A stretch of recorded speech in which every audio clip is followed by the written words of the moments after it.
अलविदा इशरतुल इबाद, अलविदा तहलका अंगेज खबर, चैप्टर क्लोज। क्या बात हुई है, बड़ी अहम इत्तला देने वाला हूं।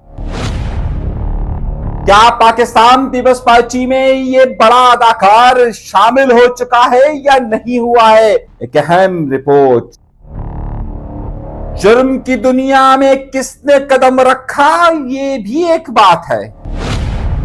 तहरीके लब्बैक पाकिस्तान का नोटिफिकेशन जारी, मगर खबर मेरे पास। सिंध हुकूमत को कौन सी गाड़ियां चाहिए, ये भी है। आओ डाकुओं को खाना खिलाए। एक बड़ा सहाफी डाकू या डाकू एक बड़ा सहाफी, ये खबर भी तो लीजिए। आज के प्रोग्राम में मैं आपको देने वाला हूं तहलका अंगेज खबर। 2 साल पहले जिस बात की धूम मची थी कि इशरतुल इबाद आ रहे हैं, वो मामला रुक गया है। लेकिन वो मामला रुका ही नहीं, बल्कि उनसे बहुत सारे लोग छोड़कर कहां जा रहे हैं, अंदर की खुफिया मीटिंग्स की एक बड़ी अहम तफसीलात आपके सामने रखने वाला हूं। इस अदाकार को आप जानते हैं कि आज ये बातें कही गई कि इस अदाकार ने पाकिस्तान पीपल्स पार्टी को ज्वाइन कर लिया है। क्या ये बात ठीक है या नहीं है, ये भी एक खबर।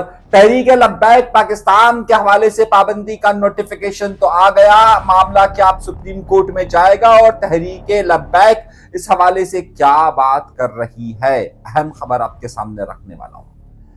लेकिन उन सबसे पहले हमेशा की तरह आपसे दरख्वास्त करता हूं कि डरिए नहीं, झिझकिए नहीं, घबराइए नहीं। चैनल को जरूर सब्सक्राइब कीजिए, जरूर सब्सक्राइब कीजिए, कोई लापता नहीं करेगा।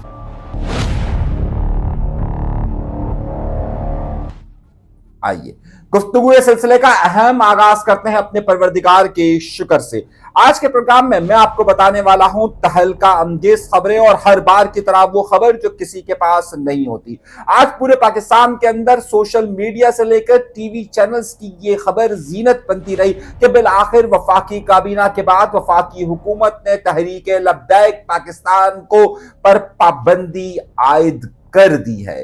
तो क्या वाकई में पाबंदी आयद हो गई? लेकिन अभी उसमें एक शर्त बाकी है, और वो शर्त यह है कि सुप्रीम कोर्ट जब इस मामले को देखेगी और सुप्रीम कोर्ट अगर इसको वाकई में कलअदम करार दे देगी तो उसके बाद ये पाबंदी बाकायदा लागू हो जाएगी। लेकिन वफाकी हुकूमत ने यह मना कर दिया है कि वो सुप्रीम कोर्ट नहीं जाएगी।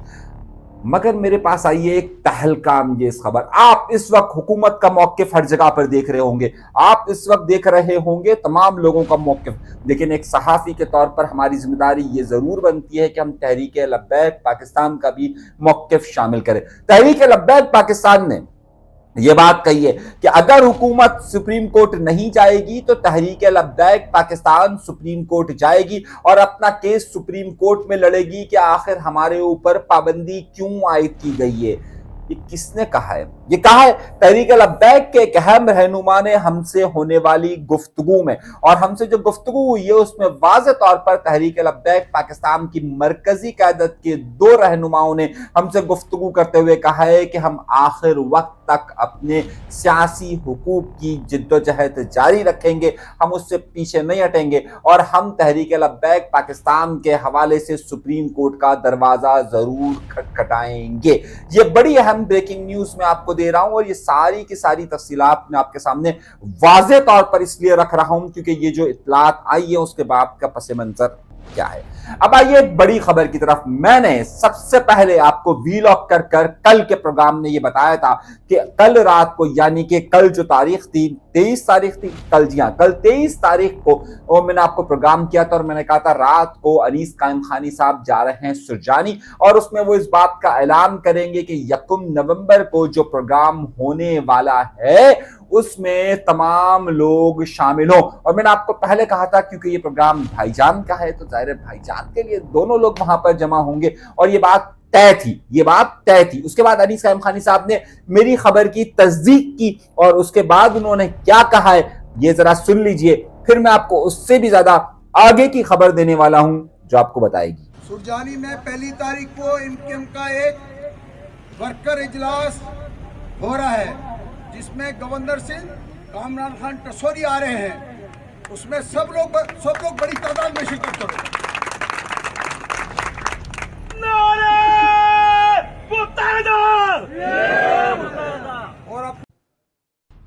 आपने क्लिप सुना। अब इस क्लिप के बाद अब आइए मैं आपको देने वाला हूं बड़ी और अहम खबर, जो यकीनी तौर पर वो खबर देता हूं जो अब तक नहीं होती है।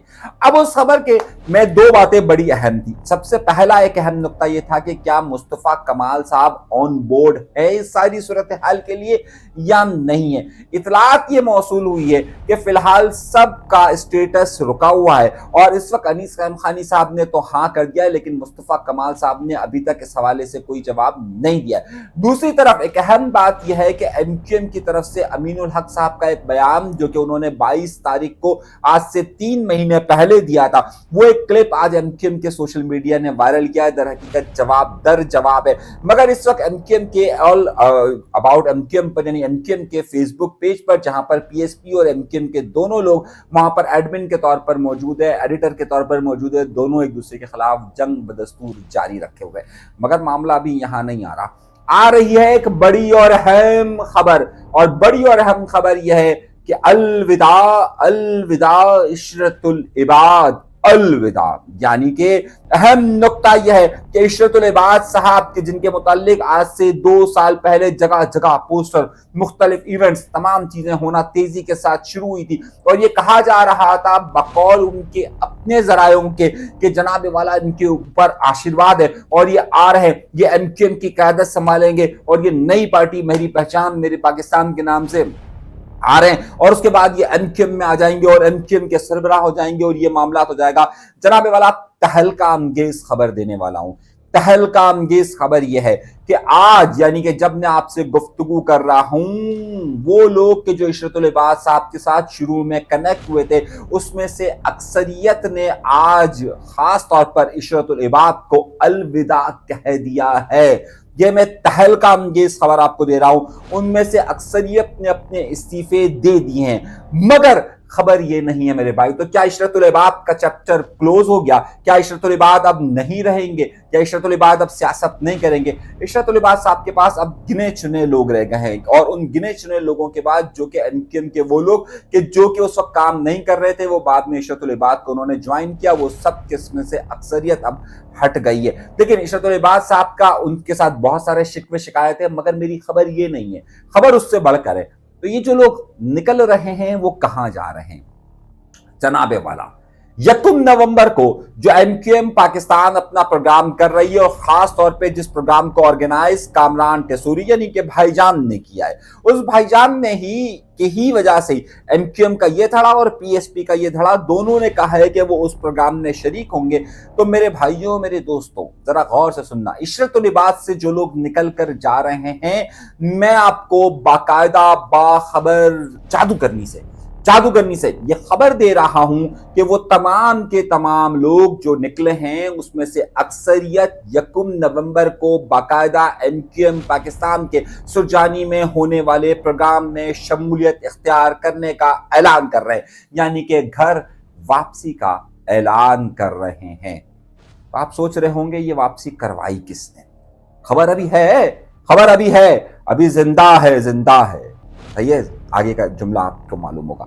अब खबर आगे की क्या है? खबर आगे की ये कि आज से कोई 9 दिन पहले मुलाकातों का और राब्तों का सिलसिला शुरू हुआ।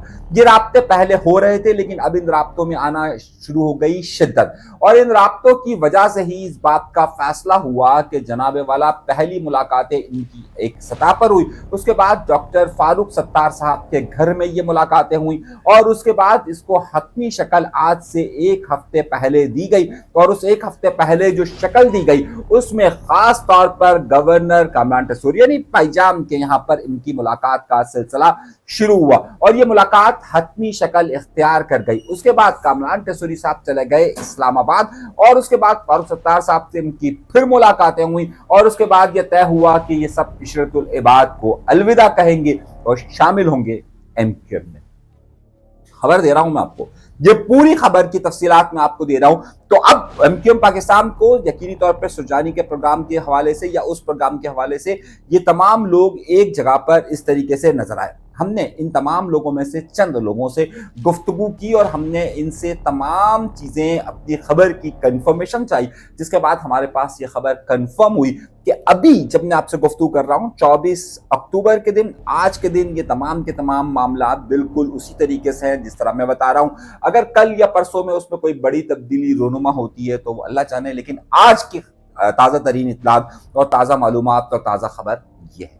अभी दो खबरें रह जाती है MQM के हवाले से, एक अल्ताफ हुसैन साहब के हवाले से, एक आफाक अहमद साहब के हवाले से, लेकिन इस खबर को अभी बाद में मैं चलकर आगे दे रहा हूं। मगर एक और बड़ी खबर हुई है, एक बहुत बड़ा मामला चल रहा है और बहुत बड़ा मामला ये चल रहा है कि कुछ लोगों को, खास तौर पे जो सिंध के अदीब हैं, जो सिंध के दानिश्वर समझे जाते हैं, सो कॉल्ड, सही है, उनमें से जो सिंधी बोलने वाले हैं उनके हवाले से एक खास एक मामला तय पाया। और वो मामला ये तय पाया कि सिंध के कल्चर के मिनिस्टर हैं जुल्फिकार शाह साहब, उन्होंने एक एंडोनमेंट फंड का ऐलान किया अपने तौर पर। पता नहीं कितने एंडोनमेंट फंड है और कितना फंड जाता है, उसमें कई लोगों ने शिरकत की। ये वो लोग हैं कि जो बहुत अच्छा खासा फंड जो है वो लेते रहते हैं। अच्छा, अब एक खबर उसके अंदर आई, खबर तो मेरे पास बहुत सारी थी लेकिन एक खबर आई, एक बहुत मारूफ अदाकार है, अहसन खान कहलाते हैं। आपने देखा होगा उनके बड़े मशहूर ड्रामे हैं, बड़े मशहूर चीजें, आजकल पिछले दिनों वो एक बीच पार्टी के अंदर भी मसरूफ थे। तो खैर, उसने एक मीटिंग के अंदर शिरकत की और वो मीटिंग के अंदर शिरकत जो की वो खास तौर पे इसी हवाले से थी कि एंडोनमेंट फंड के हवाले, यानी सिंध हुकूमत की इस कमेटी में उनका नाम शामिल किया गया है। और मैं आपको, बहुत सारे लोगों ने ये कहा कि क्या सिंध के ये अदाकार जो हैं इस वक्त पाकिस्तान पीपल्स पार्टी के अंदर शामिल हो रहे हैं, क्योंकि इस वक्त इसमें से जितने लोग वहां पर बैठे हुए थे उसमें चाहे आप नाम ले लीजिए किसका, अयूब खोसा का, वो पाकिस्तान पीपल्स पार्टी के अंदर बाकायदा उनके टिकट से, नूरुल्लाह शाह वगैरह, इनका झुकाव पाकिस्तान पीपल्स पार्टी की तरफ रहता है। अहमद शाह आर्ट्स काउंसिल वाले 100% जब एक जमाने में इशरतुल बाह ताकत में थे तो ये उनके पीछे पीछे लाइन लगाकर बैठते थे। उसके बाद जब से पाकिस्तान पीपल्स पार्टी आई और पाकिस्तान पीपल्स पार्टी ने इनके ऊपर दरवाजे खोले, तब से ये पाकिस्तान पीपल्स पार्टी के प्रोग्रामों में होते हैं। और इन्हीं के मुतालिक तो मेरे ख्याल से भाईजान ने कहा था ना कुछ दिनों पहले कि जनाब ये आर्ट्स काउंसिल साजिश चुका है। लेकिन क्या अहसन ने पाकिस्तान पीपल्स पार्टी ज्वाइन कर ली है? हमने इस हवाले से जुल्फिकार शाह साहब से रब्ता करने की कोशिश की लेकिन उनसे हमारा रब्ता नहीं हो सका, और हमने हसन साहब से भी रब्ता करने की कोशिश की लेकिन नहीं हुआ। लेकिन ये खबर जो इस मीटिंग के हवाले से आई है, तो क्या ये पाकिस्तान पीपल्स पार्टी में शमूलियत की तरफ का रास्ता है, या शामिल हो चुके हैं, या फिर क्या मामला है, या फिर सिर्फ इस कमेटी के हवाले से ही बात है? तो पाकिस्तान के अंदर बहुत सारे अदाकार और अदाकाराएं मुख्तलिफ वक्तों में जिसका उरूज होता है उसके साथ ज्वाइन नजर आती है। एक जमाने में खान का उरूज था तो आपको बहुत सारे अदाकार, वो कबाचे से लेकर हर अदाकार जो है वो खान के साथ नजर आता था। एक वक्त MQM का था तो आपको हर अदाकार MQM के साथ नजर आता था। आजकल क्योंकि मरियम नवाज साहिब और पाकिस्तान पीपल्स पार्टी का मामला चल रहा है, वहां से सारे फंड और सारी चीजों के मामला है, सारे बहुत सारे अदाकार आपको वहां पर भी नजर आते हैं। खैर, ये सारा सिलसिला तो इसी तरीके से चलता हुआ है। अब देखना यह है कि इन्होंने वहां पर ज्वाइन किया है या नहीं किया है। एक और बड़ी खबर और एक और बड़े मामले की तरफ चलते हैं। खबरें बहुत सारी हैं हमारे पास, तफसीलात बहुत सारी हैं और चीजें जाहिर है बहुत सारी हैं। जनाब वाला डाकुओं को सरेंडर कर दिया। भाई डाकू आए, उन्होंने बहुत सारा असला जमा करवाया और बहुत सारे मामला हो गए। अब आप सोचिए, आज से 1 महीने पहले वहीं के एक बहुत बड़े डाकू शर ने जो है वो हथियार डाले। अच्छा, हथियार डालने के बाद जिसके ऊपर DSP के कत्ल का मुकदमा था, 1 महीने के बाद वो रिहा हो गए। और 1 महीने के बाद रिहा होने के बाद सिंधी एक TV चैनल है टाइम्स, उनको उन्होंने इंटरव्यू देते हुए कहा कि मैं आज से सहाफी हूं। यानी आप सोचिए कि एक शख्स कि जिसके ऊपर बहुत सारे कत्ल के मुकदमात हो, बहुत सब कुछ हो, उसे सरेंडर करवाया जाता है। उसके बाद उसको कहा जाता है कि जनाबे वाला आप जो है वो सारे मुकदमात से बरी, और फिर उसके बाद उसके साथ ये ताउन किया जाता है कि उसको सहाफ़ी का दर्जा दिया गया, यानी आज़ाद सहाफ़ी। अब हमारे यहाँ पर बहुत सारे सहाफ़ी अब डाकू सहाफ़ी बन रहे हैं, तो बहुत सारे सहाफ़ी भी डाकू बने जाते हैं। अब आप क्या किसकी बात कहेंगे? एक बहुत बड़ा स्कैंडल है, उस स्कैंडल पर मैं आपको एक अपने अगले प्रोग्राम में करूंगा और उसकी सारी तफसीलात आपको बताऊंगा। मैंने आपसे एक और अर्ज की थी कि जनाब जितने भी हमारे अब न्यूज़ के जो डेली न्यूज़ होगी वो आप अब इस चैनल पर देख सकेंगे, और जो आप मुख्तलिफ टॉपिक्स पर, इशूज़ पर जो मैं बात करूंगा वो अलग चैनल्स पर होगी। और उसकी रीज़न है, उसमें जो गूगल पर सबसे ज़्यादा चीज़ सर्च की गई वो ये लफ्ज़ था कि अनीस मंसूरी मिसिंग। इस पर मैं एक पूरा प्रोग्राम अपने उस वाले चैनल पर जिससे मैं मिस हो गया हूँ, उस पर मैं पूरा प्रोग्राम करने वाला हूँ और पूरी तफसीलात आपको बताने वाला हूँ कि मेरे साथ हुआ क्या, किस किस तरह के मामला हुए और क्यों हुआ। इन सब खबरों के लिए मैं आपको यहीं पर ज़ाहिर बातें करता रहूंगा। लेकिन अब एक और खबर जो मैं आपसे देना चाह रहा था, आफाक अहमद साहब का कन्वेंशन अब कोरंगी वाला मामला फाइनलाइज की तरफ चले गए और उसके हवाले से 26 तारीख को उन्होंने एक बड़े इवेंट की तैयारी की है। पिछले दिनों उन्होंने 17 तारीख और 18 तारीख को इवेंट किया था और अब उनका इवेंट जो होने वाला है वो कोरंगी के अंदर होने वाला है। तवातुर के साथ उनके इवेंट है। कोरंगी के बाद इनका डिस्ट्रिक्ट वेस्ट के अंदर होने वाला है और जिस तरीके से इस वक्त सुरजानी के अंदर ये मौजूद है, यानी कि एमक्यूएम पाकिस्तान यकुम नवंबर को प्रोग्राम कर रही है, मुतवक्के है कि उसी हफ्ते के अंदर अंदर आफाक अहमद साहब भी उसी इलाके के अंदर प्रोग्राम करने के लिए जा रहे हैं। तो अब ये बात बड़ी अहम है कि क्या एमक्यूएम जहां प्रोग्राम एमक्यूएम के प्रोग्राम के बाद उसी इलाके के अंदर आफाक अहमद साहब भी प्रोग्राम करने जाएंगे। तो अब लोगों का वर्जन क्या रहेगा, लोगों का व्यू क्या रहेगा, ये एक अलग बहस है। अच्छा, अब क्योंकि वक्त बहुत सारा कम रह गया है मेरे पास, मैंने शायद बहुत ज्यादा लंबी गुफ्तगू हो जाएगी हमारी। आज के लिए अभी के लिए इतना ही रखते हैं और फिर मजीद जो खबरें हैं वो अब हम इस वाले चैनल पर बाकायदा न्यूज के 2 वीलॉग्स क्या करेंगे, एक आप शाम रात के वक्त देख सकेंगे और एक आप जो है वो सुबह के वक्त देख सकेंगे, क्योंकि खबरें बहुत सारी आ रही हैं और आप लोगों का कहना यह है कि तमाम खबरों के लिए ज़ाहिर है हमसे अच्छा सोर्स कोई नहीं है, तो हम उन तमाम खबरों को दिया करेंगे मुख्तलिफ हवाले से।